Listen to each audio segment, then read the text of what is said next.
Milagre ou transformação. No livro de Romanos 12:2 diz: E não vos conformeis com este mundo, mas transformai-vos pela renovação de vossa mente, a fim de conhecer qual é a boa, perfeita e agradável vontade de Deus. Vou iniciar essa mensagem com uma pergunta para você. Você precisa mesmo de um milagre? Ou você precisa de uma transformação? E o que vem ser transformação? Um sinônimo de transformação é a metamorfose. Certamente você já ouviu falar em metamorfose. A palavra normalmente é usada no sentido literal de mudança, quando um ser se transforma em outro. O termo também é utilizado no sentido figurado, indicando mudanças na aparência, comportamento ou maneira de pensar de um indivíduo. A música Metamorfose Ambulante de Raul Seixas retrata essa situação, ao mencionar uma pessoa que prefere viver em constante mudança do que ser a mesma diariamente. Na natureza temos o sapo, que ilustra essa metamorfose. Ele começa sua vida como um girino, sem patas, com corpo oval e curto, cauda e brânquias. Conforme vai se desenvolvendo, perde a cauda em um processo de morte celular programada e desenvolve patas, assumindo o estágio adulto. Ou seja, nesse processo algumas características vão sumir, enquanto outras vão se desenvolver. O que acontece com este anfíbio é bem semelhante ao que acontece conosco quando passamos a ser transformados pelo Espírito Santo. Quando nos tornamos novas criaturas em Cristo Jesus, muitas coisas precisam morrer em nossas vidas e outras precisam ser desenvolvidas. É uma transformação que ocorre de dentro para fora. Um dos primeiros processos que ocorre na transformação é deixar de uma vez por todas as situações desastrosas que você viveu no passado. Deixe por lá, é um novo tempo. Você não precisa mais sofrer com isso. Mas você pode questionar: Vinícius, a dor é grande. O que aconteceu foi muito grave, desastroso, estou muito triste e ferido. Eu te garanto, você não precisa mais sofrer, porque a transformação, como disse, é de dentro para fora. O que está preso em você, inclusive as dores, inclusive as decepções, inclusive a vergonha, inclusive o desprazer de perder algo que você tanto zelava, irá sair do seu coração de uma vez por todas. Transformação é muito mais do que arrepios ou ter uma experiência com Deus. Transformação é começar a mudar os seus resultados em todas as áreas da sua vida, a partir da sua decisão de deixar-se ser transformado. Transformar trata-se de mudar conceitos, mudar a forma de pensar, mudar a sua mentalidade. Com a transformação você poderá evoluir, crescer e mudar tudo em sua vida. A transformação começa quando o seu passado é enterrado e o seu futuro começa a ser desenhado. Outro exemplo interessante é a lagarta. A lagarta é um bicho que as pessoas não gostam de estar próximas. A lagarta, mesmo sendo uma criação de Deus, ninguém quer estar perto. Ela não é amada, não é querida, não chama atenção. Apesar de ser uma criação, uma ideia de Deus, ninguém quer se aproximar dela. Ser lagarta não é o destino final. Deus colocou a lagarta na terra com a intenção dela passar por um processo de transformação que vai gerar algo muito belo: a borboleta. O projeto da lagarta não é um projeto final, mas sim um projeto evolutivo. Da mesma forma somos nós. Passamos por um processo de evolução, de mudança. O que você é hoje não será amanhã. Seus projetos, sonhos, pensamentos serão totalmente diferentes amanhã, pois você evolui diariamente. Deus nos colocou nesta terra com a intenção de evoluirmos. Agora, quando você para de evoluir, você ficará como uma lagarta que ninguém quer ficar perto.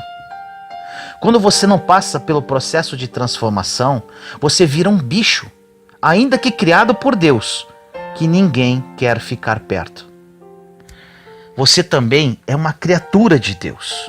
Deus pensou em você antes de você vir ao mundo. Só que Ele está contando que você vai olhar para si mesmo, se identificando num primeiro momento como apenas uma lagarta. O primeiro processo da sua transformação é essa identificação. Se você não identificar o que você é, o que você precisa mudar, você vai permanecer do mesmo jeitinho que está. O destino da lagarta é ser uma borboleta. A lagarta é desprezada, mas a borboleta admirada. Muitos pisam na lagarta, na borboleta é mais difícil. Quando você chega no estágio da borboleta, ninguém te pisa mais. O processo de transformação te coloca num nível que quem não consegue voar, não consegue estar junto de você. Quem escolhe continuar rastejando como uma lagarta, só te vê de longe, voando. A grande questão: entre a lagarta e a borboleta existe o casulo. O casulo chama-se processo. O grande problema de muitos cristãos é que, identificando que são lagartas, querem virar borboletas sem passar pela fase do casulo. Na fase da lagarta, que é a fase de identificação, começamos a nos identificar. Se temos problemas emocionais, se falamos demais, se falamos de menos, se nos irritamos à toa, se reagimos a críticas inadequadamente, se somos descontrolados financeiramente, se tratamos bem o nosso cônjuge. Existem pessoas que são tão descontroladas que não têm domínio com relação à sua própria vida. Eu era assim. Pessoas que são lagartas não têm domínio sobre a sua própria vida e querem ser borboletas. São pessoas descontroladas emocionalmente, que não controlam seus próprios impulsos. Quando esta pessoa, que é uma lagartinha, percebe que precisa entrar num processo de transformação no casulo, presa dentro de um processo difícil, escuro e solitária, ela não se conforma e começa a orar para Deus, que livre ela do processo. Ela quer ser borboleta sem antes passar pelo casulo. Existem pessoas que oram pedindo para sair de um processo que o próprio Deus permitiu para que ela pudesse amadurecer. Elas não querem passar pelo casulo. Elas pedem livramento a Deus, fazem campanha para sair de situações necessárias, que seriam o casulo que geraria a transformação da vida dela. Fique ciente disso e que fique gravado em seu coração. Deus não está preparando uma bênção para você. Deus está preparando você para a bênção. O grande problema é que entre a lagarta e a linda borboleta existe o casulo, o processo. Outra situação. Nós, como bons discípulos de Jesus Cristo, acreditamos em milagres. E aqui acontece um segundo erro que muitos cristãos cometem.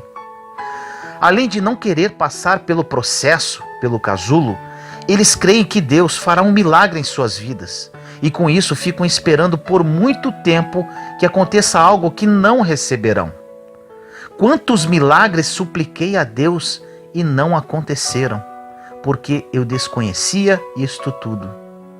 Deus existe, é poderoso e faz milagres, mas preste atenção nisso. No livro de João, capítulo 2, versículos 6 e 7 diz: havia ali 6 talhas de pedra para a purificação dos judeus, cada um contendo de 2 a 3 medidas. Jesus lhes disse: enchei as talhas de água. E eles encheram até a borda. Essa passagem é muito conhecida. ela fala sobre o primeiro milagre de Jesus nas bodas de Caná da Galileia. Havia um casamento e o vinho havia acabado. Naquela época, se acabasse o vinho na festa, significava o fim. Acabou o vinho, acabou a alegria. Maria, mãe de Jesus, informou que o vinho havia acabado. Ele mandou encher 6 talhas, com 2 a 3 medidas, aproximadamente 10 litros de água cada, até a boca. Nos versículos de 8 a 10 diz: Então lhes disse: Tirai agora e levai ao mestre-sala. Eles levaram. Quando o mestre-sala provou a água transformada em vinho, ele não sabia de onde vinha, mas o sabiam os serventes que haviam retirado a água. Chamou o noivo e lhe disse: Todo homem serve primeiro o vinho bom, e quando os convidados já estão embriagados, serve o inferior. Tu guardaste o vinho bom até agora. Agora algumas perguntas. Qual a matéria-prima para fabricar um vinho? A uva. Sem uva não tem vinho. Dá para fazer vinho somente com água? Claro que não. Se eu colocar água para fermentar, não vai virar vinho. Porém, se colocar uva para fermentar, virará vinho. Onde eu quero chegar? Você somente terá um milagre quando tiver apenas água na mão e precisar de vinho. Agora, se você tiver uva na mão, você não precisa de milagre, mas sim de um processo. Agora, olhe para a sua vida. Você realmente está precisando de um milagre? Ou está precisando de um processo? Pedir um milagre é a forma mais covarde de fugir de um processo. Então eu não posso depender de um milagre? Você pode perguntar. Sim, claro, se você tem água na mão e precisar de vinho, aí o milagre poderá se manifestar. Servimos a um Deus que transforma água em vinho. Agora, se tiver uva na mão, não adianta pedir para Deus transformar em vinho, porque aí não é milagre, é processo. Todas as vezes que você foge do processo, você retarda o seu voo como borboleta. Você somente entra no casulo para passar pelo processo de transformação quando você entende o porquê e para que você está entrando ali. O que realmente vai mudar na sua vida quando você entrar naquele casulo. Processos são muito difíceis, mas são necessários. Mas a boa notícia é que você tem mais tempo de vida como borboleta do que como casulo e lagarta juntos. José do Egito passou pelo processo de transformação durante 13 anos. É muito tempo, não acha? Porém, ele viveu 110 anos. Ele virou governador do Egito com 30, ou seja, 80 anos governando como borboleta. Focamos tanto no processo que esquecemos dos anos de governo que estão por vir. Não esqueça que o casulo tem tempo para abrir, tempo para acabar, mas o tempo de voo dura quanto tempo Deus quiser. Não se esqueça que o processo tem dia e hora para acabar. O governo que Deus entrega na sua mão depois do processo não tem tempo para acabar. O problema é que ninguém quer passar por isso. Não quer pagar o preço, não quer fazer renúncias, não quer ser moldado e transformado no casulo. Quanto mais cedo você encarar o casulo, mais cedo será transformado. José começou a transformação aos 17 anos e aos 30 anos era o homem mais poderoso da terra. Mas para ele chegar a esse nível, ele precisou passar por um processo de casulo bem complicado e difícil. Foi jogado numa cova e vendido como escravo pelos irmãos. Foi preso injustamente, foi humilhado e desprezado. Agora eu te pergunto, será que valeu a pena? Quando vemos o milagre de transformação de água em vinho, nos alegramos. Falamos, eu sirvo a um Deus poderoso que transforma água em vinho. Cometemos o erro de observar apenas os milagres da Bíblia e não os processos que os profetas passaram. E com isso nos iludimos que a vida é feita de milagres. Jesus fez muitos milagres durante 3 anos, mas passou por 30 anos num processo de transformação. Creia em milagres, eles existem, mas tenha ciência que o milagre não é a regra, mas sim exceção. O milagre entra quando o processo não funciona mais. Existem pessoas esperando o milagre, mas ele não virá, porque Deus, na verdade, quer que elas entrem no processo.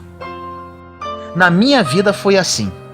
Num prazo de 15 dias, eu me separei, perdi meu emprego e minha filha entrou numa depressão profunda, com tendências suicidas. Fiquei desesperado. Em 15 dias perdi minha esposa, o sustento do meu lar e com o risco de perder uma filha. Foi devastador. Clamava dia e noite por um milagre. Na verdade, não precisava de um milagre, mas sim de uma transformação. Neste momento, eu tomei a decisão de entrar no casulo. Observação: Deus não te obriga a entrar no casulo, é uma decisão sua.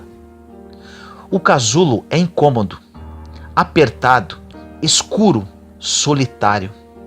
Mas é neste lugar que a transformação começa. Lá naquele casulo, percebi a pessoa que havia me tornado. Lá identifiquei os meus erros como pai, cônjuge, profissional e amigo. Lá que Deus me revelou as pessoas que eu magoei. Lá que percebi o quanto minha mente estava poluída. Lá que eu decidi pagar o preço para passar para a próxima fase, ou seja, voar. Foi no casulo que eu observava as borboletas e dizia: eu quero voar também. É um período difícil, de muitas lágrimas e dor, porém essencial para uma mudança de vida, essencial para se preparar para viver os sonhos de Deus. 1 ano, 2 meses e 17 dias de casulo. Mas te digo com toda convicção, valeu cada dia, valeu cada lágrima, cada humilhação, cada afronta. Vivo hoje uma vida maravilhosa dentro da vontade de Deus e estou chegando na terra prometida, voando. Existem muitas pessoas, muitos cristãos, que não querem passar pelo casulo. Estão há 10, 20, 30 anos esperando pelo milagre, mas na verdade precisam de transformação. O casulo serve para que você faça uma reflexão sobre a sua vida. No casulo que você vai decidir a não ser mais o que era antes. A verdadeira transformação só começa quando você reconhece o porquê que você deve deixar de ser a pessoa que é hoje. É no casulo que você reconhecerá seus erros, seus traços de personalidade, sua dependência de Deus. No casulo você começa a lembrar de erros antigos que cometeu. Deus te coloca no casulo por um só motivo: Ele vai te fazer voar. O casulo mata o orgulho, joga a maledicência e a altivez fora. Quando você passa pelo processo do casulo, você não volta a ser lagarta. Quando você passa pelo casulo, você não quer agradar mais ninguém, apenas aquele que te transformou numa borboleta. O processo dói demais. Você se sente um nada, abandonado, fracassado. Você não quer ver ninguém. Mas algo muito importante acontece. Depois do casulo, você nunca mais vai se sentir independente, achando que pode vencer com a sua própria força. Você se torna completamente dependente de Deus. Quando Deus te levantar e você estiver vivendo a plenitude dos sonhos dele para a sua vida, essa dependência total de Deus só é possível se você passar pelo casulo. Se você não tiver passado pelo casulo, a soberba poderá tomar conta da sua vida. Não fuja dos processos da sua vida. Você não tem ideia do porquê que Deus permitiu esse sofrimento. Você não tem ideia do porquê que Deus permitiu essa vergonha que você está passando hoje. Mas uma coisa eu garanto: casulo é lugar de deixar o passado no passado, lugar de deixar a dor. Agora, algo incrível acontece. Quando você sai do casulo transformado, você fica irreconhecível. É por isso que os 11 homens, irmãos de José que o traíram, que o venderam como escravo, que vieram pedir comida quando José já era governador do Egito, não o reconheceram quando estiveram com ele. O nome disso é metamorfose. É quando você fica irreconhecível. Você tinha uma forma e mudou. Quando você se permitir passar pelo processo do casulo e ocorrer a metamorfose em sua vida, não vão te reconhecer. As pessoas não vão reconhecer a sua vida emocional, a sua vida financeira, a sua vida sentimental, a sua vida espiritual por causa desta transformação, desta metamorfose. Hoje dou glória a Deus por tudo que passei, pela vergonha, pelas humilhações, pelas traições, porque hoje sou verdadeiramente nova criatura em Cristo Jesus. Hoje posso dizer que conheci verdadeiramente o sentido da vida. Sou um homem de fé e muito melhor em todos os sentidos. O processo valeu a pena. Hoje consigo me conectar com pessoas que estão no casulo, de pessoas que passam por sofrimentos iguais ou piores do que passei, e posso falar para elas com autoridade: não pare, continue, persevere. Vai ser difícil, vai doer, mas valerá muito a pena. Hoje tenho o privilégio de ajudar muitas pessoas a aprenderem a desfrutar do deserto, a aprenderem a não olhar para as circunstâncias, a encontrar o amor de Deus plenamente e a viverem os planos de Deus para as suas vidas. Aprendemos nesse processo a não julgar as pessoas, apenas ajudar. Aprendemos a ter misericórdia e compaixão. É incrível. Você começa a praticar os mandamentos de Jesus. Tem uma passagem que Jesus diz: se alguém ouve minhas palavras, mas não obedece, eu não julgo, porque eu não vim para julgar o mundo, eu vim para salvá-lo. Você pode ter um passado negro, pode ter cometido muitos erros. Jesus não vai julgá-lo. Ele veio para te salvar e te resgatar. Esse é o único compromisso de Cristo com você. E essa é a transformação que todo ser humano precisa. Quando acabar o processo de transformação e você começar a voar, você vai ser admirado e o nome de Jesus será glorificado através da sua vida. Quando você for transformado, você não precisará falar mais nada. As pessoas vão apenas olhar para você e perceber a sua transformação. A transformação que virá sobre a sua vida será tão poderosa que pessoas que te humilharam, que te apontaram, retornarão pedindo perdão. Pessoas que podiam te ajudar e não te ajudaram, te procurarão. E quando isto acontecer, você irá fazer igual José fez com seus irmãos quando voltaram. Vai acolhê-los, ajudá-los e perdoá-los. Depois que você passa pelo casulo, você não conseguirá mais ferir ninguém. A pessoa pode até te ferir, mas você não consegue feri-la, porque você já passou pelo casulo e não quer colocar ninguém lá. Agora que você está ouvindo esta mensagem, chegou o momento da sua transformação. Se o que você está passando hoje é impossível, o milagre chegará. Mas se o que você estiver passando hoje precisa de transformação, você passará pelo processo e vencerá. Por vezes você está pedindo a coisa errada para Deus. Como diz na palavra, pedis e não recebeis porque pedis mal. Por vezes você está precisando de um processo e está pedindo um milagre. Encare os processos de frente, com foco e perseverança. Quando você começar a voar, nem lembrará do tempo de lagarta e nem do tempo de casulo. O processo não significará nada depois que Deus te levantar. O processo de transformação faz parte da vida e por isso você precisa aprender a desfrutar dele.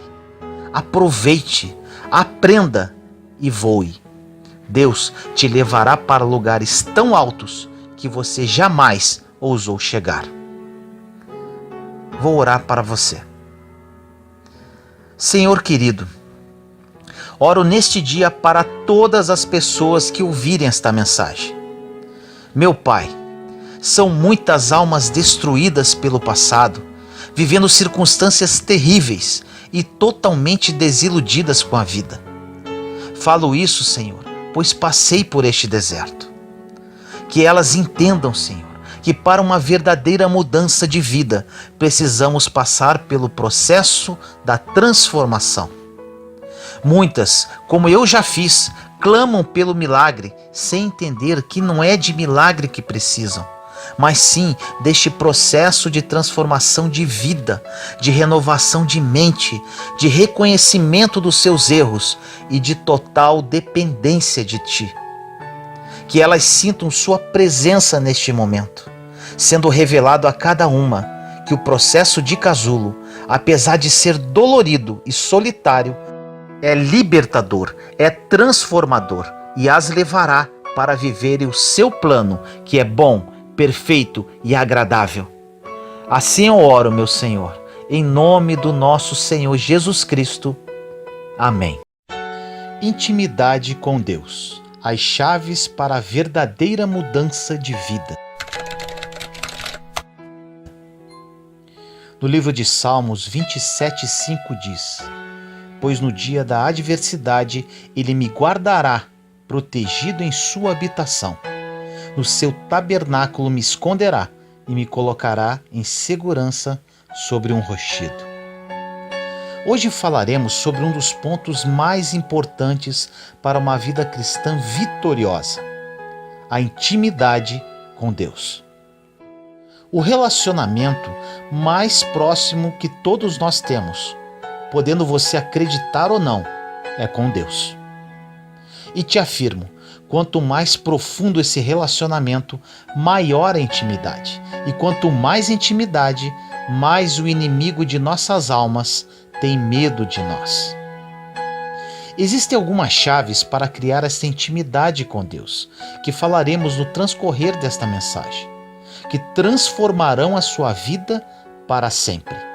Se você usá-las, desfrutará do melhor de Deus para a sua vida.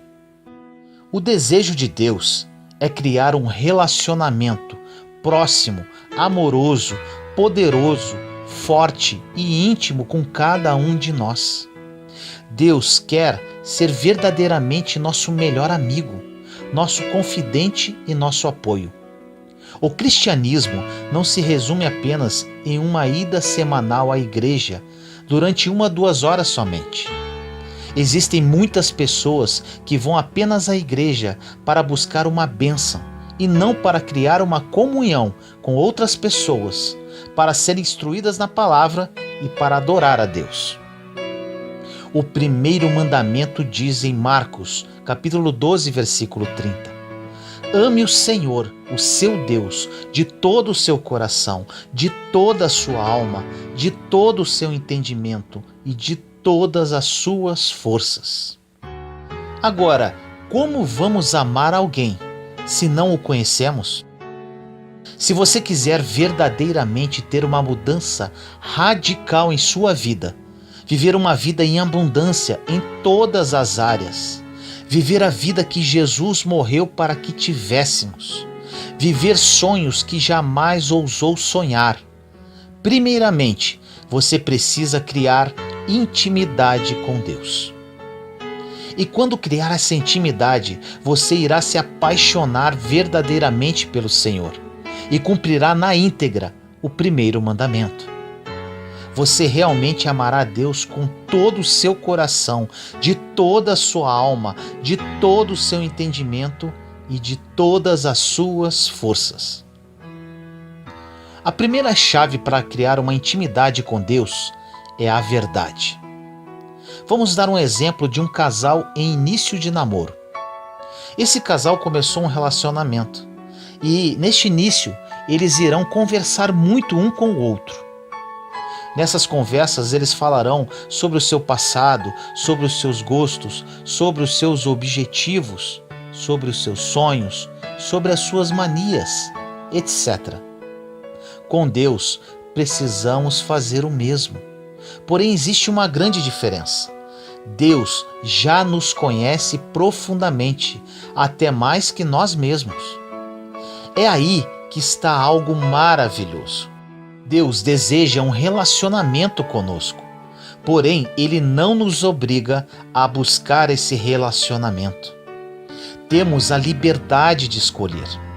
Ele estará sempre de braços abertos e desejoso disso, porém cabe a cada um de nós essa aproximação dele.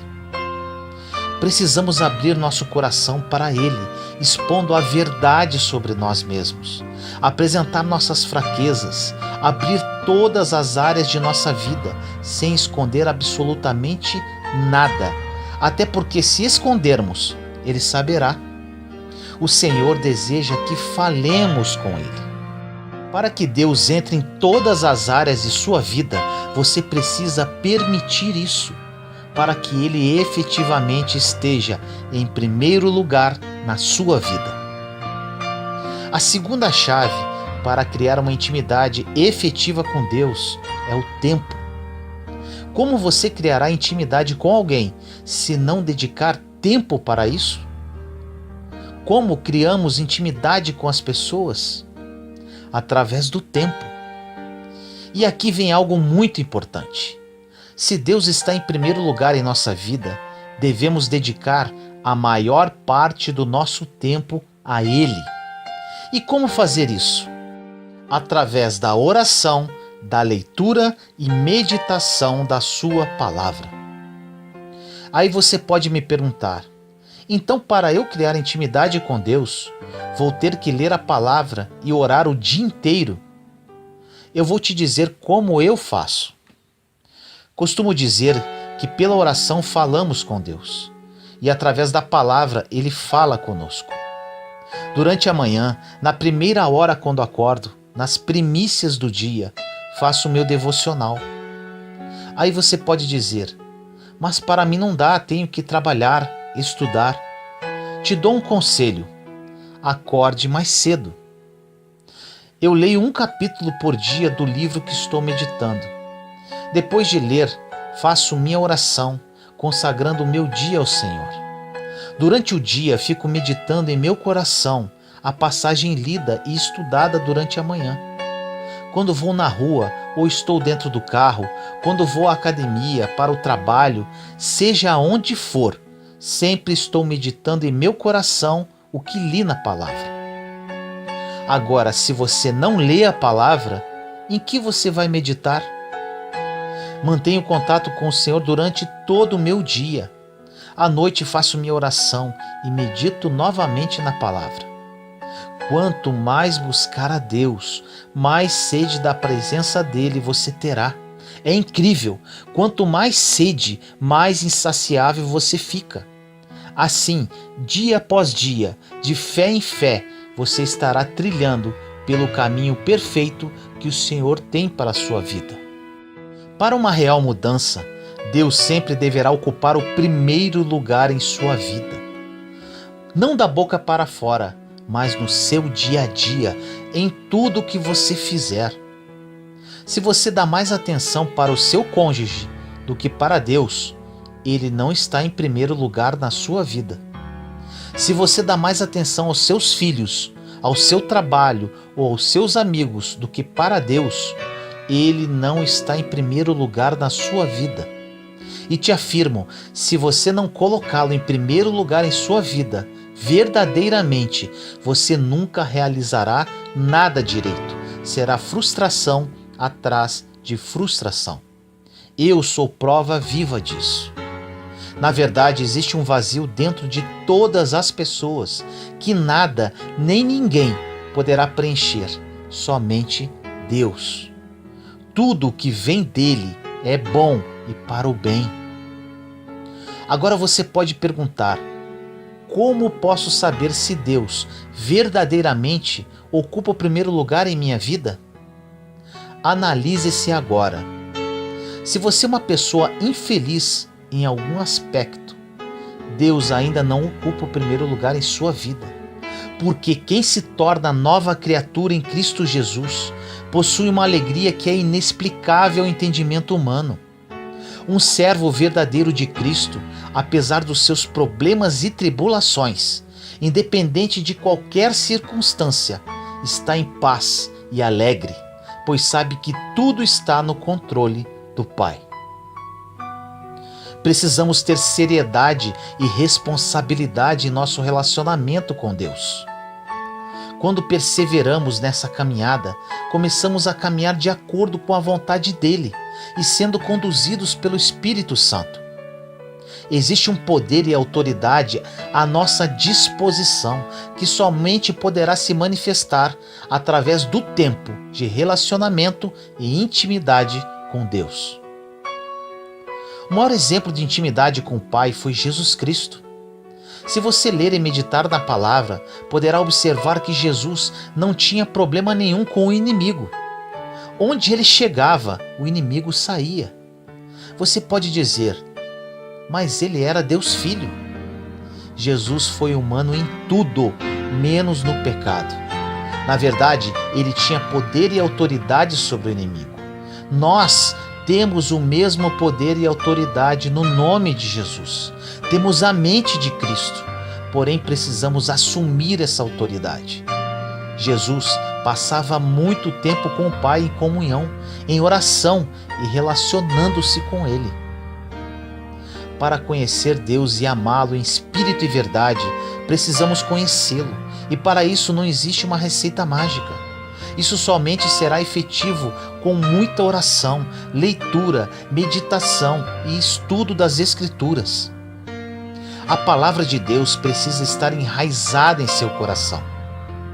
Basta que você dê o primeiro passo em sua direção, que Deus te dará capacidade, força, graça e sabedoria para caminhar de fé em fé, um dia de cada vez. Cabe a você o esforço e a perseverança de prosseguir e nunca desistir. Renuncie o mundo, abandone o pecado, faça a sua parte e deixe Deus fazer a dele. Garanto a você que jamais irá se arrepender e viverá uma vida que você jamais ousaria sonhar um dia. No livro de Efésios, capítulo 6, versículo 10 diz: finalmente, fortaleçam-se no Senhor e no seu forte poder. Em João capítulo 10, versículo 27 diz: as minhas ovelhas ouvem a minha voz. Eu as conheço e elas me seguem. Como poderemos ouvir a voz do nosso pastor? Lendo, meditando na sua palavra e orando continuamente. Fazendo isso, ouviremos a sua voz e nos aproximaremos cada dia mais da sua presença. Abra seu coração ao Senhor e deixe-o trabalhar em todas as áreas da sua vida. Ele quer participar de tudo, de todas as suas decisões e colocar você no rumo do seu plano perfeito. Quando Deus conduzir os seus passos verdadeiramente, você emitirá luz através do seu semblante, paz na sua presença e renovará outras pessoas com seu sorriso, sem precisar falar nenhuma palavra. Para isso, você precisa ser uma pessoa íntima de Deus. Íntimo significa envolvido, consciente de cada detalhe. Intimidade significa amar sem reservas, estar junto em todos os momentos, estar perto, compartilhar as coisas juntos, amizade, união. É você que determina o nível de intimidade com Deus. Quanto mais perto, maior a intimidade. Quanto mais você se aproxima de Deus, mais gratificante a sua vida será. Para isso você precisará investir o seu melhor tempo na presença dele e buscá-lo de todo o seu coração, de toda a sua alma e de todo o seu entendimento. Se você colocar Deus em primeiro lugar no seu tempo, tudo dará certo na sua vida e o Senhor lutará suas batalhas. O que mais acontece no meio cristão é a busca de Deus pelo que Ele pode oferecer. É uma busca incessante das bênçãos do Senhor e não do Senhor das bênçãos. Buscamos muito a Deus para pedir o que precisamos e não pelo que Ele é. Precisamos buscar a face de Deus e não as suas mãos. Se buscarmos a face dele, suas mãos, consequentemente, sempre estarão abertas. No livro de Salmos 27:4 diz: Uma coisa pedi ao Senhor, é o que procuro, que eu possa viver na casa do Senhor todos os dias da minha vida, para contemplar a bondade do Senhor e buscar sua orientação no seu tempo. Olha essa passagem. Uma coisa, apenas uma, mais nada. Viver na casa do Senhor, permanecer na sua presença, estar com Ele a todo tempo. Se buscarmos uma relação superficial com o Senhor, os resultados serão superficiais. Se buscarmos uma relação profunda com o Senhor, os resultados serão profundos. Simples assim. Para uma relação profunda com Deus, precisamos ir além do que pensamos e sentimos.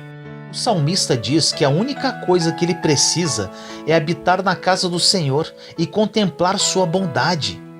Isso quer dizer que Deus é vital para a sua vida e que não poderia viver sem Ele. Deus precisa se transformar na sua vital necessidade. É como se você estivesse ligado a uma fonte de energia. Se desligar, você morre. Estar na presença de Deus precisa se transformar no seu principal hábito, para que Ele verdadeiramente esteja em primeiro lugar na sua vida. No livro de Mateus 6,33 diz: Busquem, pois, em primeiro lugar o reino de Deus e a sua justiça, e todas essas coisas lhes serão acrescentadas.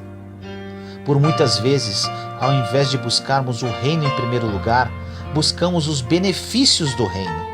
E simplesmente é impossível obter os benefícios do reino se não temos o reino. Buscamos a Deus primeiramente e, consequentemente, as coisas nos procuram. É bem assim que acontece. No livro de Salmos 37:4 diz: Deleite-se no Senhor e Ele atenderá os desejos do seu coração. No Salmo 91:1 diz: Aquele que habita no esconderijo do Altíssimo descansa à sombra do Todo-Poderoso. Habitar é morar, residir, ficar, permanecer, estar presente. No Salmo 31:20 diz: No abrigo da tua presença os escondes das intrigas dos homens. Na tua habitação os proteges das línguas acusadoras.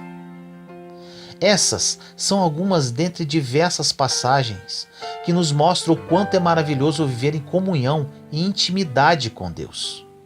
Quando encontramos abrigo nele, nada neste mundo poderá nos atingir, nada de mal terá um real efeito sobre a nossa vida. Meu deserto e real encontro com Deus começou no final do mês de julho de 2017. Muitas pessoas me perguntam como que em tão pouco tempo, ou seja, em pouco mais de 2 anos, Deus transformou minha vida de uma forma sobrenatural e intensa. Confesso que ainda tenho muito a caminhar, mas respondo para essas pessoas que minha vida mudou devido à intimidade que criei com o Senhor. Como eu desenvolvi esta intimidade, você ouviu no transcorrer desta mensagem. Agora, muito importante, Deus quer relacionar-se intimamente com todos os seus filhos.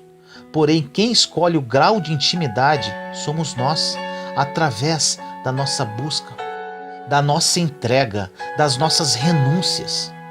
Deus não tem filhos preferidos, Ele ama a todos por igual. Podemos exemplificar os 12 apóstolos. Dos 12, 3 eram mais íntimos de Jesus: Pedro, João e Tiago. E dos 3, João era o mais íntimo de Jesus. Por quê? Porque João se aproximou mais de Jesus, relacionou-se mais com ele. Outro exemplo encontramos em Lucas capítulo 10, versículos de 38 a 42, que diz: Caminhando Jesus e os seus discípulos chegaram a um povoado, onde certa mulher chamada Marta o recebeu em sua casa. Maria, sua irmã, ficou sentada aos pés do Senhor, ouvindo-lhe a palavra. Marta, porém, estava ocupada com muito serviço. E, aproximando-se dele, perguntou: Senhor, não te importas que minha irmã tenha me deixado sozinha com o serviço? Dize-lhe que me ajude. Respondeu o Senhor: Marta, Marta, você está preocupada e inquieta com muitas coisas. Todavia, apenas uma é necessária. Maria escolheu a boa parte, e esta não lhe será tirada. Marta estava preocupada com muitas coisas e Maria escolheu a única coisa que importava. Há tempo para o trabalho e há tempo para adorar. Porém, precisamos estipular prioridades e equilíbrio e nunca se esquecer que o tempo para Deus é primordial para a nossa sobrevivência.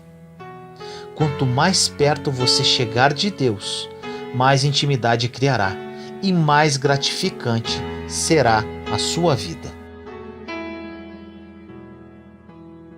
Senhor amado e misericordioso, nos colocamos em Sua santa presença neste momento. Peço a Ti, Pai, que através desta mensagem, meus irmãos e irmãs em Cristo criem a consciência que para uma real mudança de vida precisam criar intimidade contigo. Na minha vida foi assim. Quanto mais me aproximei de Ti, mais graça recebi, mais minha vida foi transformada.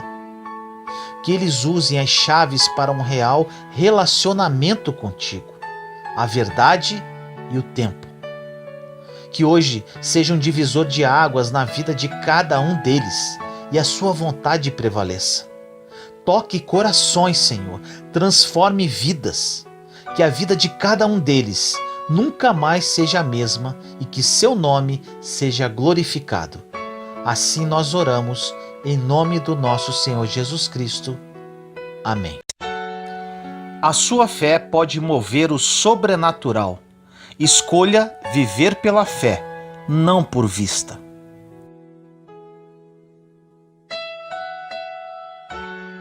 No livro de Hebreus, capítulo 11, versículos 1, 2 e 6, diz assim: Ora, a fé é a certeza daquilo que esperamos e a prova das coisas que não vemos, pois foi por meio dela que os antigos receberam bom testemunho.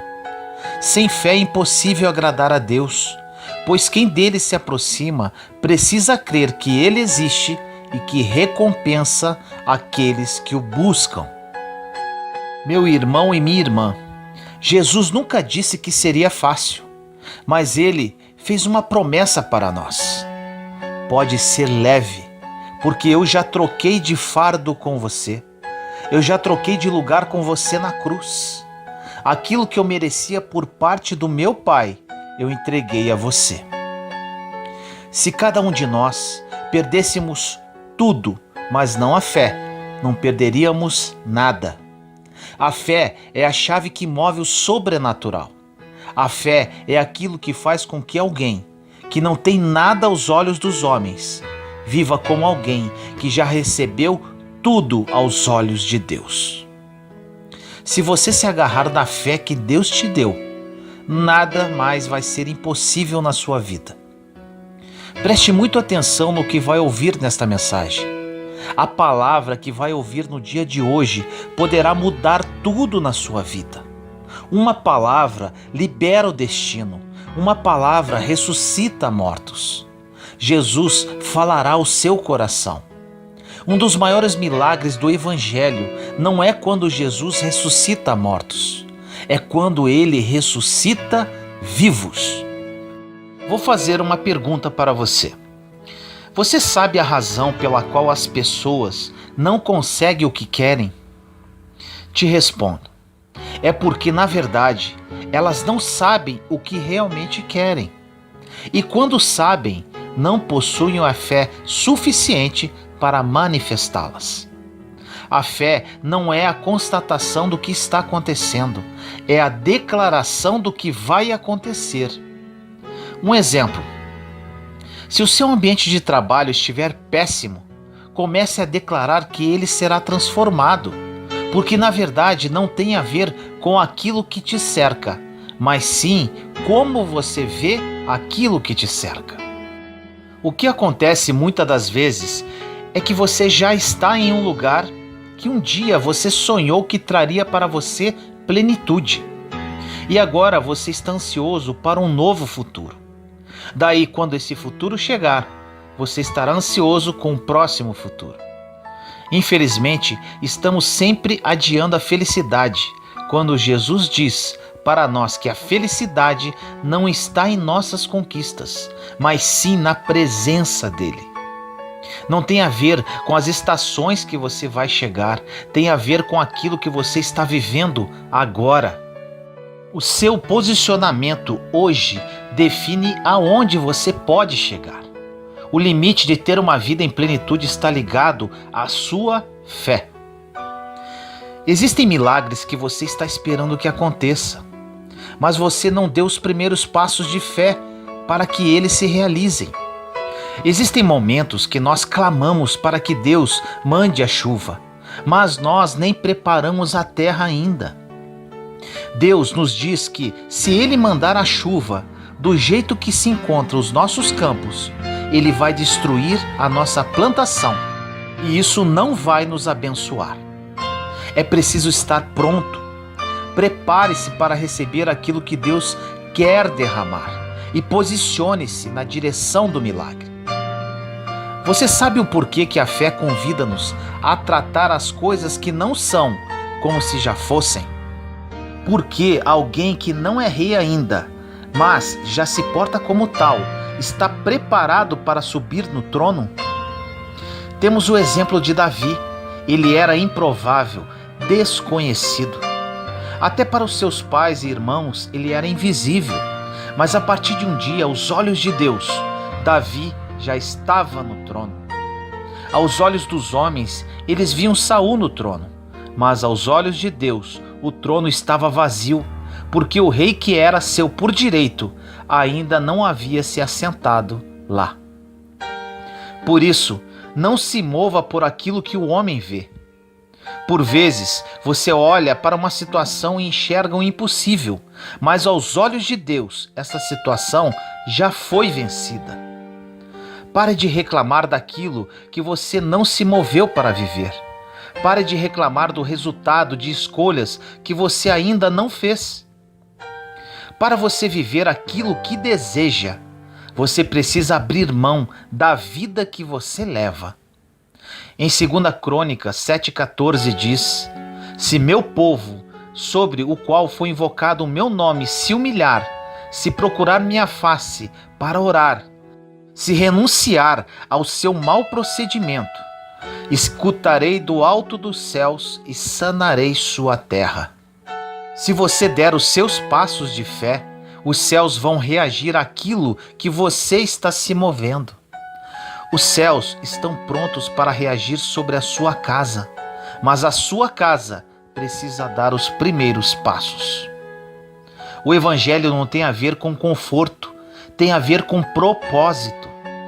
Não faça das suas crises o seu devocional. Uma pessoa que já está sem esperança, acorda, toma o seu café e fica horas assistindo o jornal. Depois disso, quando sai para trabalhar, tem a perspectiva que o mundo está desmoronando devido a tanta violência que ela assistiu. Esta pessoa fica com a sensação de que tudo está errado.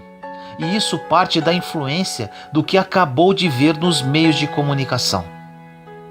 Entenda que o céu não está em crise e que você precisa fazer a sua escolha.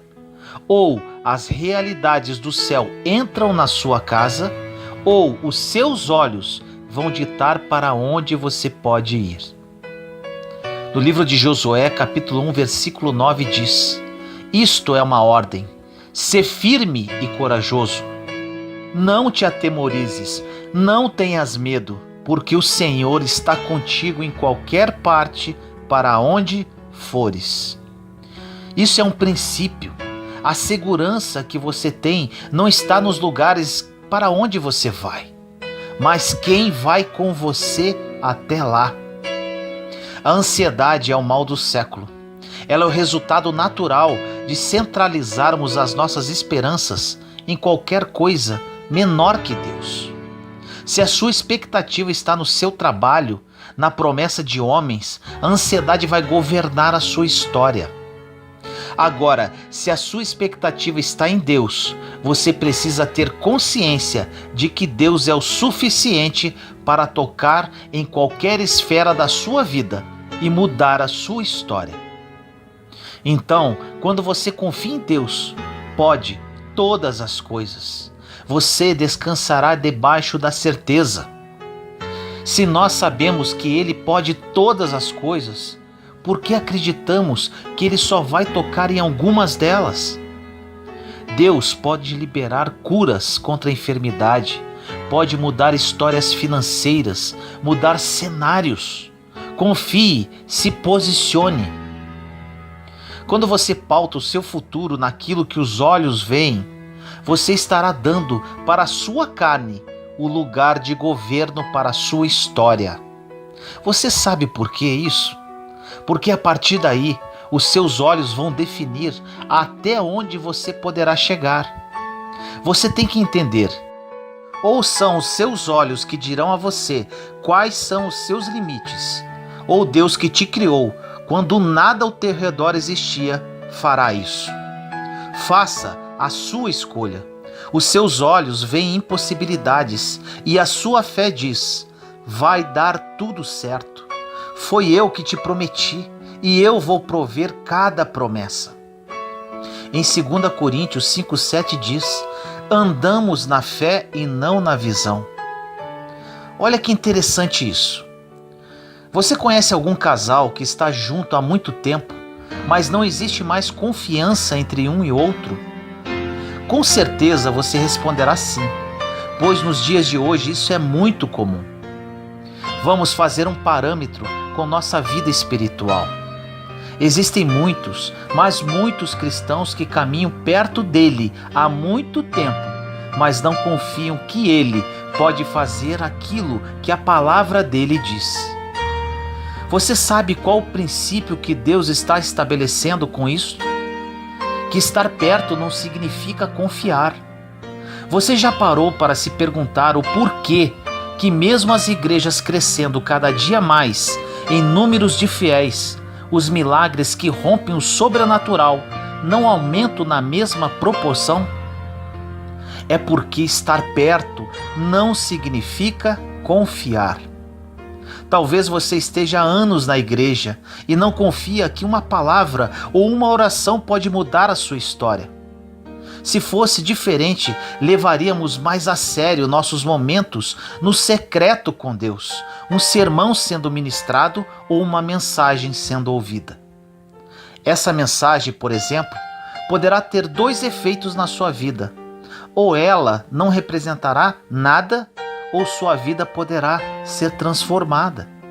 Esses efeitos são liberados de acordo com a sua fé.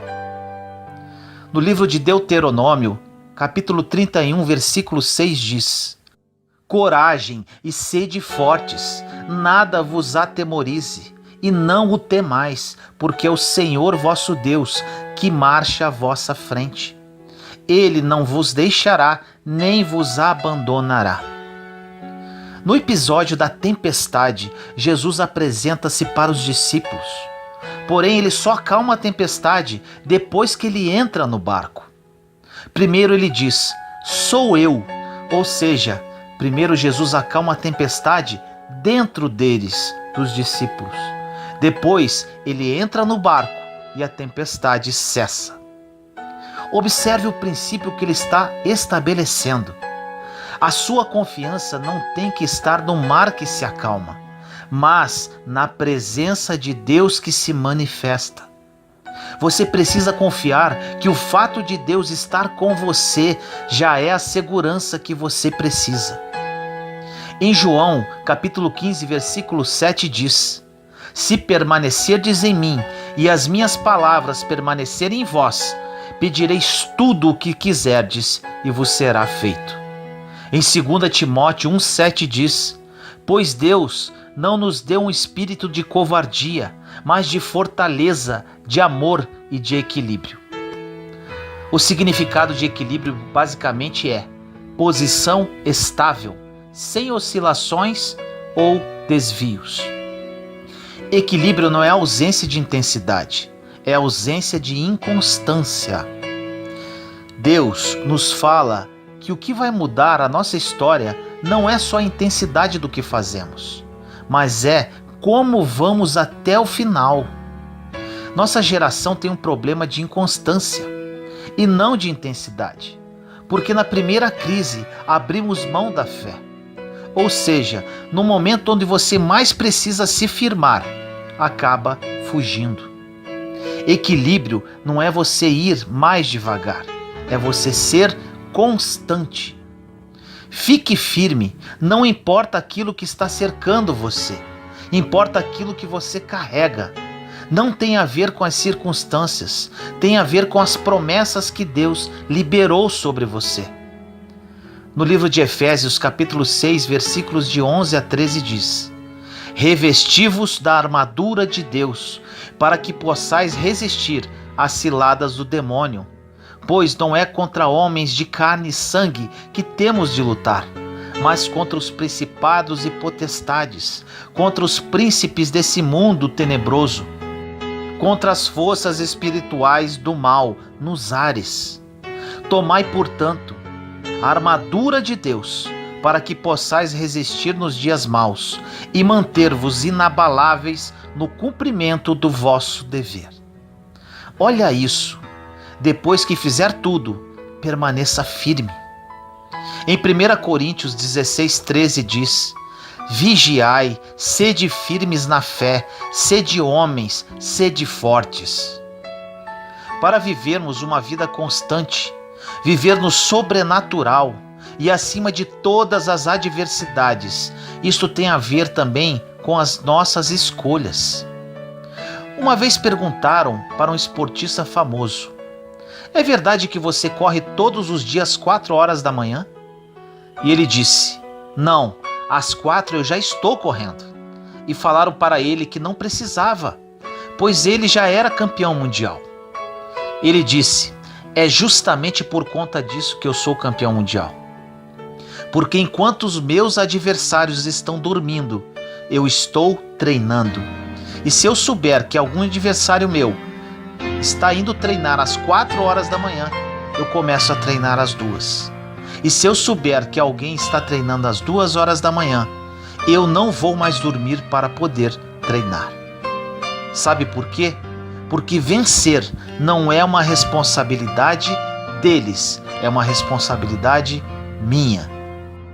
Precisamos lembrar que ninguém vai fazer por nós aquilo que nós precisamos fazer. Ninguém vai levar os nossos filhos para passear, ninguém vai comprar flores para nossa esposa no dia dos namorados, ninguém vai dizimar e ofertar por você, ninguém vai fazer por você aquilo que você precisa fazer, porque as suas escolhas definem os seus limites, as suas escolhas definem até onde você vai chegar, porque Deus nos deu liberdade para escolher. O pastor Luciano Subirá fala algo maravilhoso sobre dízimo e oferta. Ele diz que o dízimo e a oferta é a celebração da redenção, porque quando éramos escravos, não tínhamos direito de escolher se íamos semear ou não. E o fato de você poder escolher isso hoje significa que você é livre. O escravo não tem escolha, mas o filho, sim.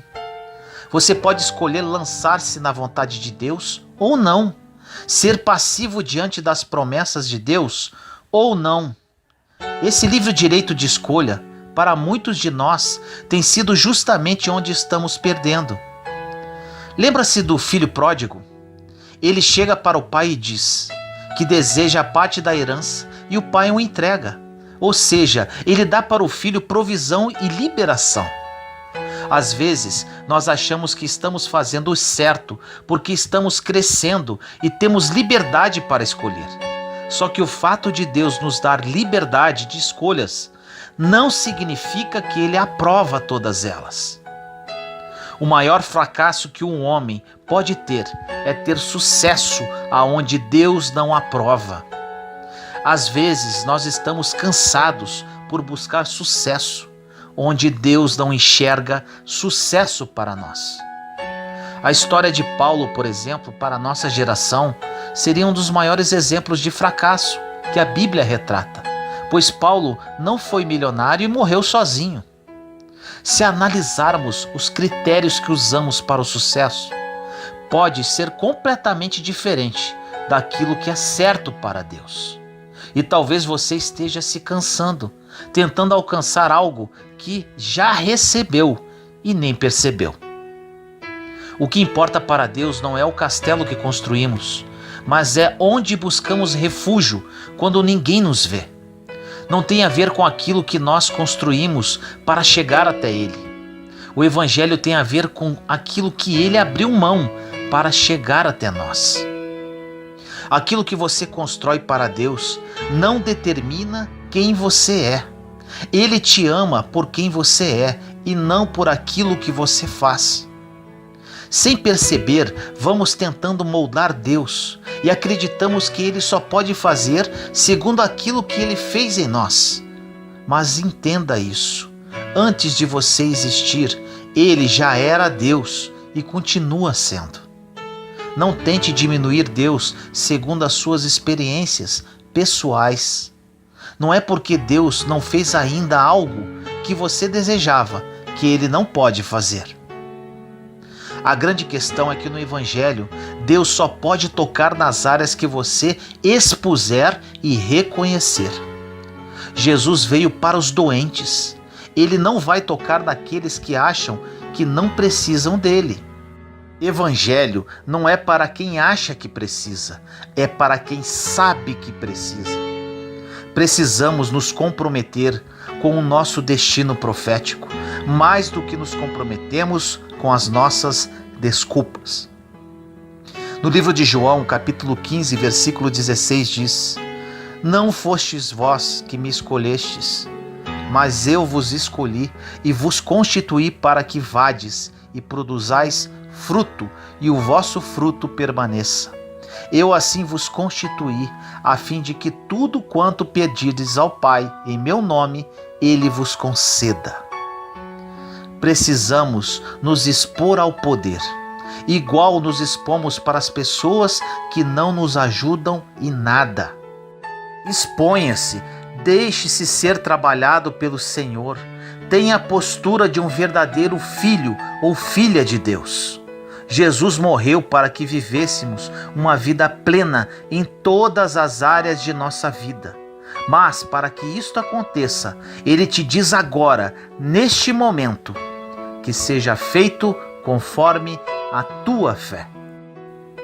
Ore comigo assim: Senhor amado, nos colocamos em Sua santa presença neste momento.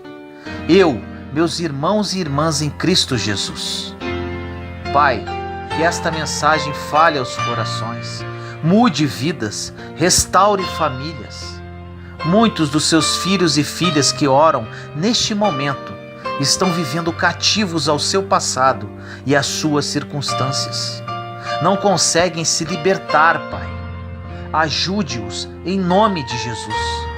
Desperte em cada coração o dom da fé.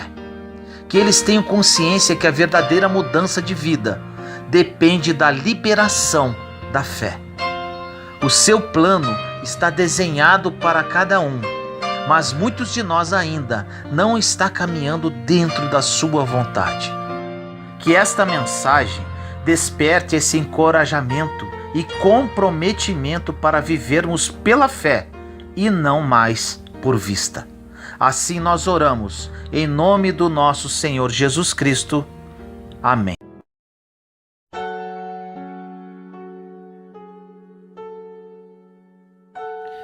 Joelhos calejados.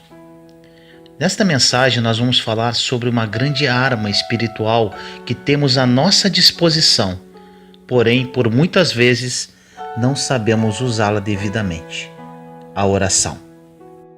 No livro de Salmos 107, de 28 a 30 diz: Na sua aflição clamaram ao Senhor em oração, e Ele os tirou da tribulação em que se encontravam. Reduziu a tempestade a uma brisa e serenou as ondas. As ondas sossegaram, eles se alegraram, e Deus os guiou ao porto almejado. Algumas perguntas. O que não pode ser vencido em oração? Responda.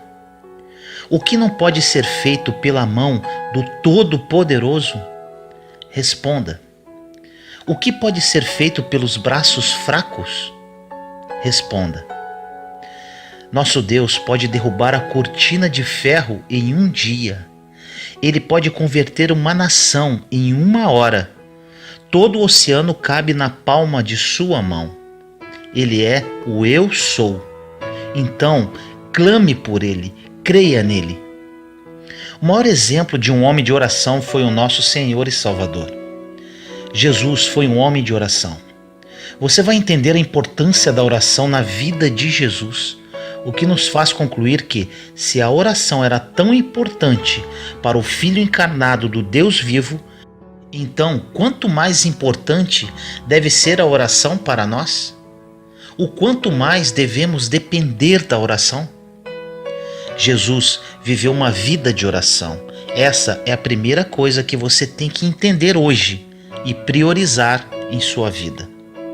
No livro de Lucas, capítulo 5, versículo 16 diz: Mas Jesus retirava-se para lugares solitários e orava. Às vezes encontramos algo que gostamos muito e, diferentemente daquilo que fazemos por obrigação, nós tentamos dar uma escapulida, uma fugidinha para fazer o que gostamos.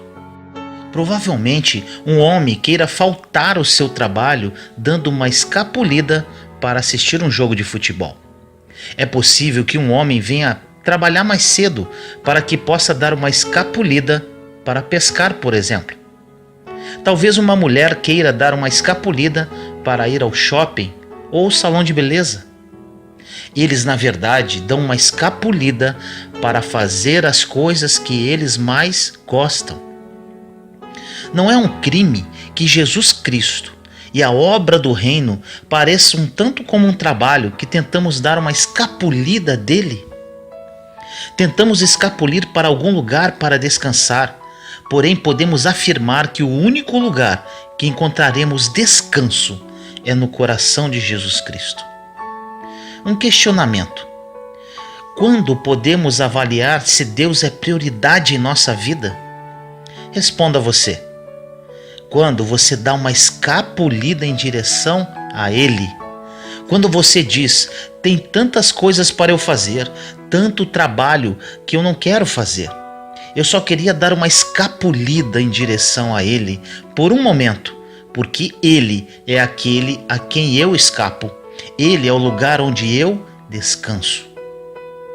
Quando a oração se torna um enfado, não estamos agindo como Cristo. Não estamos sendo como Jesus. Está escrito que ele se retirava para os desertos e orava. Perceba que ele ia para lugares solitários. Meus irmãos e irmãs, o mundo e até por vezes a igreja está com tanto barulho. É tanto barulho que de vez em quando temos que se retirar. Ir para um deserto onde ninguém possa achar você. Buscar o seu Deus e descansar. Agora, um alerta. Tenha cuidado para que quando você se retirar, não acabe levando todos aqueles livros com você. aqueles que falam que Jesus Cristo pode se tornar apenas um protagonista de uma obra literária, uma hermenêutica adequada, uma coisa a ser estudada ao invés de uma pessoa a ser amada. Jesus se retirava. Em Mateus 14:23 diz: tendo despedido a multidão, subiu sozinho a um monte para orar. Ao anoitecer, ele estava ali, sozinho. Alguém pode dizer: por que Jesus precisava orar tanto? Ele era o Filho de Deus encarnado. Olha a tolice desta pergunta. Será que seria possível que ele quisesse sempre se retirar e estar a sós com Deus, porque ele simplesmente o amava? No livro de Lucas 6, 12 e 13 diz: num daqueles dias Jesus saiu para o monte a fim de orar e passou a noite orando a Deus. Ao amanhecer chamou seus discípulos e escolheu 12 deles, a quem também designou como apóstolos. Depois de escutar esses versículos, deixa eu te fazer uma pergunta. Você já teve que tomar uma decisão realmente muito difícil? Você já passou a noite toda em oração para tomar essa decisão? Não é maravilhoso que o Cristo se retirou e passou a noite toda em oração para discernir a voz do Pai, para escolher os homens que tinham que ser escolhidos? No livro de Mateus 26:36 diz: então Jesus foi com seus discípulos para um lugar chamado Getsêmani e disse-lhes: sentem-se aqui enquanto eu vou ali orar. Olha o que ele disse: sentem-se aqui enquanto eu vou ali orar. Quem poderia esquecer o Getsêmani? Quem poderia esquecer a guerra que foi travada naquele lugar? Meu irmão e minha irmã, quando ele se colocou de pé, a batalha havia acabado. A guerra foi travada lá em oração, sozinho com o Pai. Com quantas coisas temos que lutar? Quantos filisteus temos que suportar? Eles permanecem na terra e são como espinhos para nós. Por quê? Porque nós não enfrentamos o problema de frente. Não vamos ao Senhor até que a vitória seja ganha. Jesus Cristo, naquele jardim, se esforçou através da oração e recebeu a vitória. Existem tantas montanhas na sua vida, tantos obstáculos, tantas coisas inoportunas que procuram te tirar do caminho, te parar. E elas vão continuar lá, porque algumas dessas coisas não vão embora simplesmente através de aconselhamentos. Elas vão embora quando você cai com sua face diante de Deus, até que Ele te livre. Jesus foi um homem de oração. Ele mostrou isso em cada aspecto da sua vida. No livro de Lucas 18:1 diz: então Jesus contou aos seus discípulos uma parábola para mostrar-lhes que eles deviam orar sempre e nunca desanimar, esmorecer. Podemos resumir tudo o que o Senhor disse a respeito da oração. Devemos orar sempre, sempre, sempre. Muitas pessoas dizem hoje em dia: bem, eu não tenho um tempo específico onde eu oro. Através do meu dia, eu pratico a presença de Deus, eu estou na presença de Deus. Deus está comigo. Eu não tenho de fato esse lugar secreto onde eu vá e ore. Deixa eu falar sobre isso. Não há nenhuma forma que você aprenda a praticar a presença de Deus, estar na presença dele, se você não gasta muito tempo em oração secreta. O poder de praticar, de estar na presença de Deus, o poder de viver uma vida de oração, de sempre estar falando com o Pai, isso provém de um tempo secreto com o Senhor. Tempo com o Senhor em oração, orando sempre, sem nunca esmorecer. Começar uma oração não é problema. Você já começou tantas petições diante do trono. A pergunta é: você lutou por elas? Você perseverou para conseguir obter? Você continuou lutando? Existem petições em seu coração, na sua mente, em pedaços de papel, que provavelmente estão lá por 15, há 20 anos. O que você precisa dizer ao Senhor é: não vou te deixar até que me respondas e persevere. Quando esmorecemos na oração, é o fim dela. Então ele disse em Lucas 18:8: eu lhes digo, ele lhes fará justiça e depressa.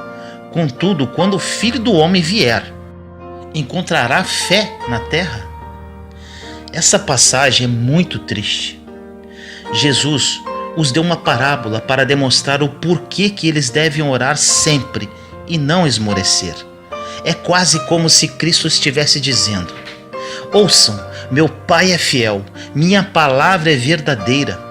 Ele está disposto a fazer muito mais do que qualquer coisa que você sequer pense ou peça.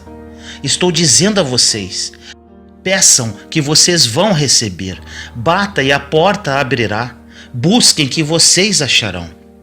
Então o Senhor para e diz: será que quando eu retornar, encontrarei alguém acreditando nisso? Será que alguém irá me aceitar através da minha palavra? Nós colocamos tanta dúvida não somente sobre a infalível palavra escrita de Deus. Colocamos muitas dúvidas no caráter de Deus, quando nós não tomamos proveito corajosamente das promessas. Ou não temos nenhum prazer pelo avanço do seu reino, ou de certa forma acreditamos que ele possa avançar através das nossas próprias vontades ou do poder do intelecto. Meus queridos irmãos e irmãs em Cristo, chegou o grande momento. Chegou o momento de amadurecermos espiritualmente e fazer o nosso papel de cristão aqui nesta terra. Chegou o momento de realmente acreditar no que a palavra de Deus nos ensina. Chegou o momento de parar de brigas entre denominações e religiões. Chegou o momento de nos unirmos como corpo de Cristo em oração e clamar pela humanidade. Levar Deus para o mundo e orarmos em comunhão, sem ficarmos preocupados com nossos próprios deleites. Levantar o estandarte de Cristo e representá-lo como ele deve ser representado. Temos uma grande arma para vencer todas as nossas batalhas: nossos joelhos. Por isso, oremos sem cessar. Vou orar por você. Senhor amado, eu oro pelo seu povo, seus queridos santos aqui nesta terra. Coloque neles, Pai, um espírito de oração e súplica. Permite-os ver, perseverar e progredir na oração. Que o mais fraco, o menos talentoso entre nós, o menor homem da menor tribo de Sião, possa acumular mais vitórias do que o maior guerreiro das 12 tribos. Vitórias conquistadas através da oração, buscando a sua face, através da glorificação do seu santo nome, e não colocando confiança alguma na força de seus braços. Deus, nos ajude. Que a união do corpo de Cristo seja efetiva em nossa geração. As batalhas, Senhor, são pesadas, mas juntos em Cristo, orando sem cessar, somos mais que vencedores. Assim eu oro, em nome do nosso Senhor Jesus Cristo. Amém.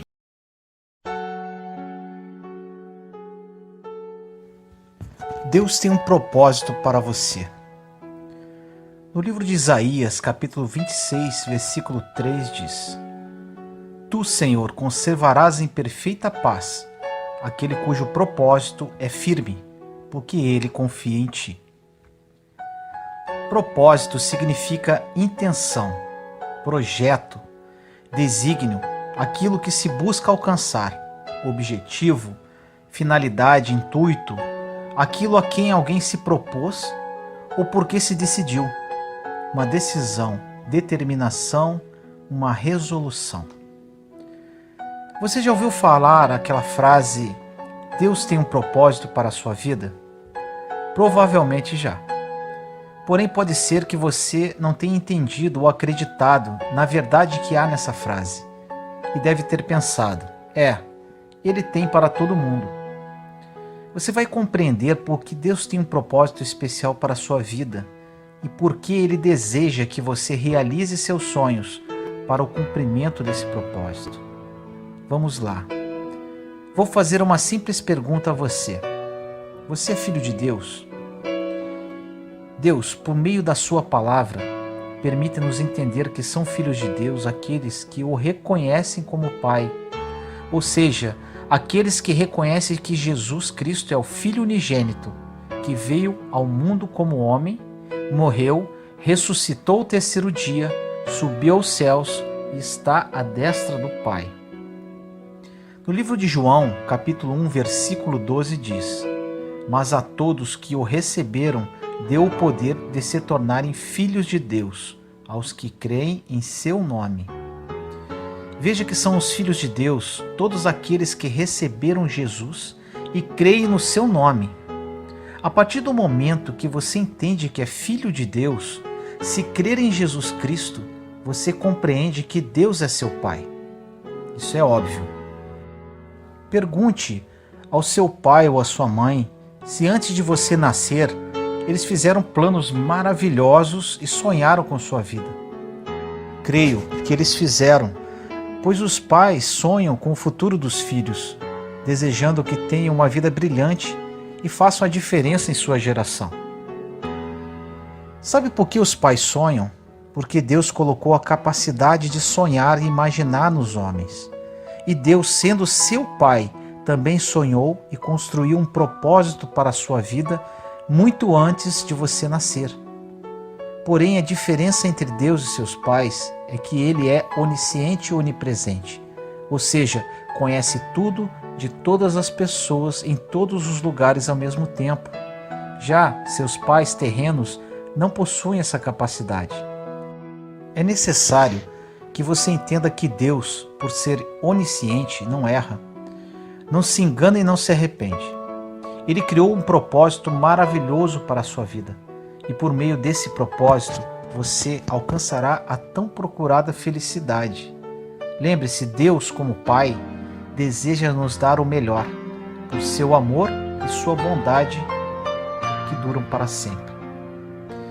Você tem sonhos, todos têm sonhos, mas é possível que você tenha desistido do seu sonho para fazer às vezes algo que não te agrada.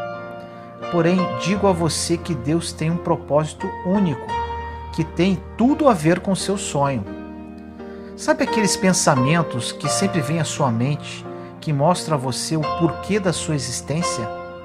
Sabe aquele sonho de ser militar, cantor, cantora, dançarina, um evangelista, um missionário, uma missionária, ou alcançar qualquer outro objetivo?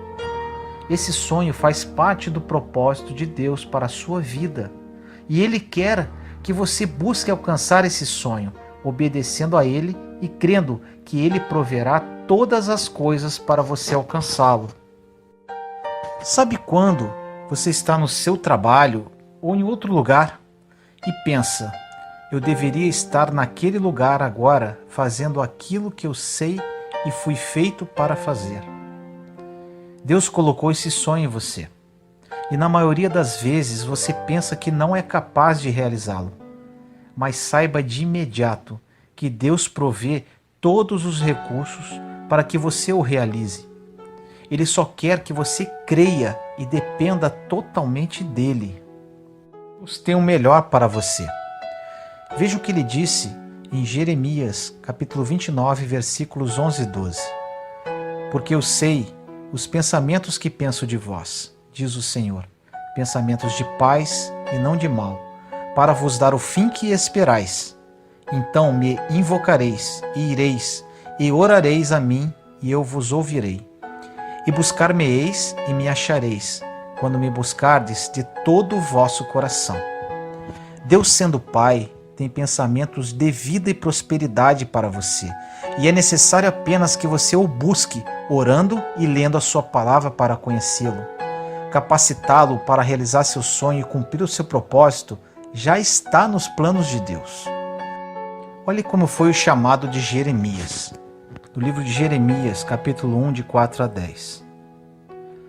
A palavra do Senhor me foi dirigida nos seguintes termos: Antes mesmo de te modelar no ventre materno eu te conheci, antes que saísse do seio eu te consagrei.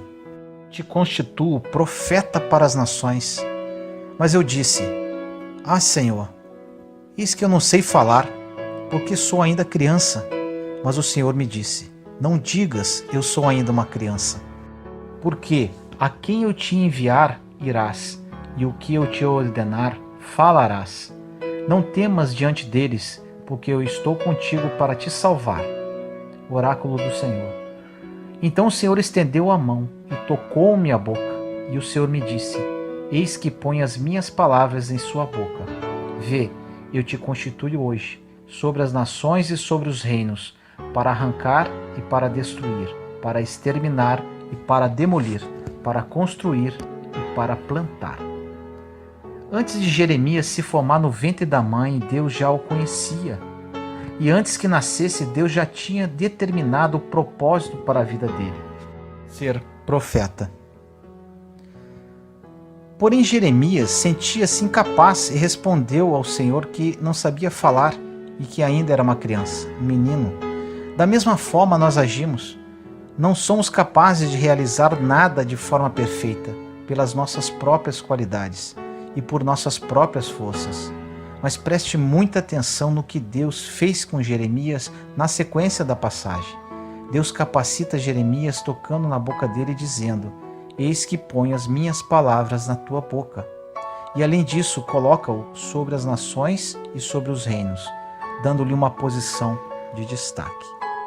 Não se sinta incapaz, pois quando Deus o criou, deu-lhe toda a habilidade para realizar o seu sonho e cumprir o seu propósito.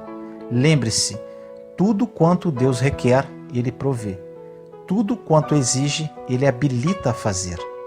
Deus já o capacitou. No caso de Jeremias, Deus o capacitou para que aquele menino falasse por ele.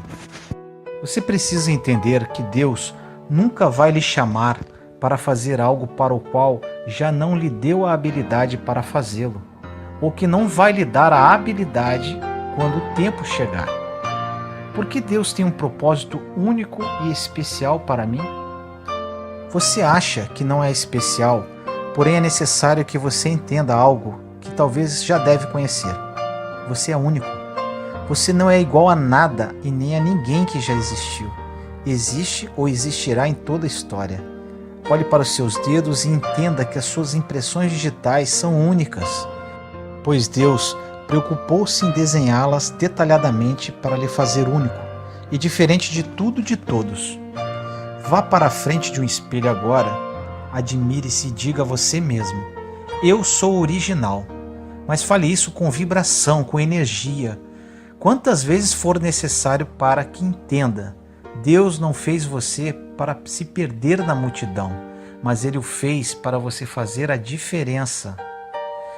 Ele, seu Pai, não quer que você se conforme com o mundo e permita que tudo seja do mesmo jeito, sendo que há em você algo que o faz desejar a mudança e até alguns minutos atrás você se sentia incapaz. Mas agora você sabe que Deus o capacitou e provê todos os recursos para você realizar o propósito que Ele lhe deu. Em Romanos, capítulo 12, versículo 2 diz: E não vos conformeis com este mundo, mas transformai-vos pela renovação do vosso entendimento, para que experimenteis qual seja a boa, agradável e perfeita vontade de Deus. De forma alguma permita que alguém julgue o seu potencial. As outras pessoas não vão realizar o que você irá. Elas têm o propósito delas e precisam entender que Deus as capacitou. Deus fala para você agora: você é único, é minha obra-prima e eu o fiz para vencer este mundo, assim como meu filho venceu. Jesus é nosso maior exemplo de propósito. Ele tinha comunhão contínua com o Pai Celestial. É impossível ter comunhão completa com qualquer pessoa sem ser inteiramente nela. Se um amigo e você estão no carro juntos e ele está conversando com você, mas você tem a sua mente em outra coisa, na verdade, não estarão tendo uma comunhão, porque você não está dando a sua inteira atenção. Portanto, podemos dizer com segurança que os pensamentos de uma pessoa que funciona na mente de Cristo estariam em Deus e em toda a sua obra poderosa. Tenha a mente de Deus e comece a sua jornada no propósito que o Senhor escolheu para você. Ore assim comigo. Deus, eu reconheço a sua soberania e creio que o Senhor criou todas as coisas e detém todo o poder. Por meio do seu Santo Espírito, fala comigo para que eu compreenda qual o seu propósito para mim e seja motivado pelo Senhor a buscá-lo diariamente. Que qualquer vontade contrária seja repreendida em nome de Jesus. Eu lhe peço e agradeço. Obrigado, Senhor. Amém. Juntos somos fortes. Compartilhe esta mensagem para que mais pessoas sejam edificadas. Inscreva-se no canal e acione o sininho para ser notificado de novos vídeos. Te amo em Cristo Jesus.